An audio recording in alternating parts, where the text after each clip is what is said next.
এই মাতৃভূমি বাংলাদেশকে যদি ভাবতে হয়, আজকের ডুমুরিয়া অঞ্চলের এই মানুষদের কাছে জিজ্ঞেস করতে চাই, তরুণ যুব সমাজের ভাই বন্ধুগণ, আত্মকর্মসংস্থানে আমাদেরকে আগামী দিনে আর 1 টাকা ঘুষ দিয়ে যদি শিক্ষিত বেকার যুবকদের চাকরির ব্যবস্থা করতে হয়, তাহলে ডুমুরিয়াতে অধ্যাপক মিয়া গোলাম পরোয়ারের বিকল্প কোনো সৎ নেতা কি আমাদের আছে?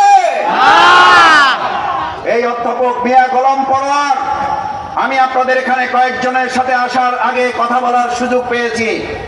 আমাকে বলেছে, মাসুদ ভাই, আমাদের পরোয়ার ভাই, ওনার কাছে আমরা চাকরির জন্য যাই, ওনার আশেপাশে যারা থাকেন তাদেরকে উনি যখন বলেন, আমাদের মোবাইল থেকে সফট কপিটা বের করে উনি নিজের পয়সায় লোক দিয়ে ওইটা প্রিন্ট কপি করে তারপরে বলেন সিভিটা নিয়ে আসো।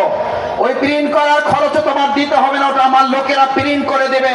ওখানে আমি যদি পারি একটু কিছু লিখে দেবো, আশা করি তোমাকে যেখানে পাঠাবো সেখান থেকে তারা তোমাকে খালি হাতে তোমাকে পাঠাবেন না। আমরা যাদের প্রিন্ট করা এই সিভি বায়োডাটা আমাদের নিজের পকেটের টাকা খরচ করে যে পরোয়ার সাহেব আমার যুবক তরুণ ভাইদের আত্মকর্মসংস্থানের জন্য শিক্ষিত বেকার যুবকদের চাকরির উদ্যোগ গ্রহণ করেছে, এই তরুণ যুবকরা, এই তরুণ বেকার শিক্ষিত যুবকেরা কি কোন সুদের কাছে ঘুষের কাছে যাবে, নাকি পরোয়ার সাহেবের এই ভালোবাসাকে উদ্যোগিত করে মাথায় তুলে নেবে? আমাদেরকে কেউ কেউ বলেন আমাদেরকে আর মাথায় তুলতে দেওয়া হবে না।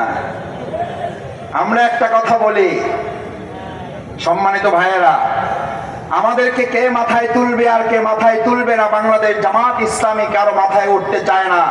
বাংলাদেশ জামাত ইসলামী অধ্যাপক মিয়া গোলাম পরোয়ার ঘোষণা করেছে, এই ডুমুরিয়াতে কোনো এমপি হবে না, এমপি হবে এখানকার 3 লক্ষ মানুষ।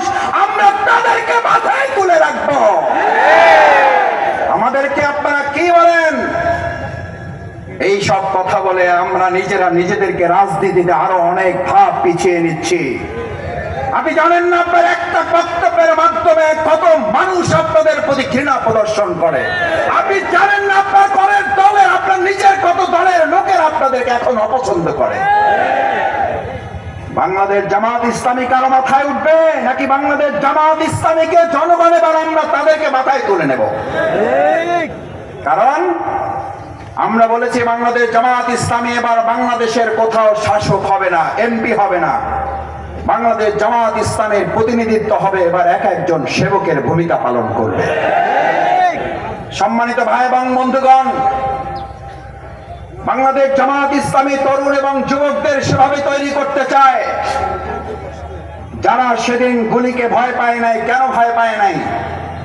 আল্লাহ সুবহানাহু ওয়া তাআলা প্রিয় নবী মুহাম্মদ রাসূলুল্লাহ সাল্লাল্লাহু আলাইহি ওয়াসাল্লাম কে দিয়ে আমাদেরকে জানিয়েছেন, আমাদের এই দুনিয়ার জন্য শুধু নয়, পরকালের মুক্তির ঠিকানা হিসাবেও এই তরুণ যুবকরা যদি শুধু একটা কথা মনে রাখতে পারে, ইন্নী আখাফুল্লাহ, আমরা এক আল্লাহ ছাড়া আর কাউকে ভয় করি না। সুতরাং এক আল্লাহ ছাড়া আর কাউকে ভয় করি না।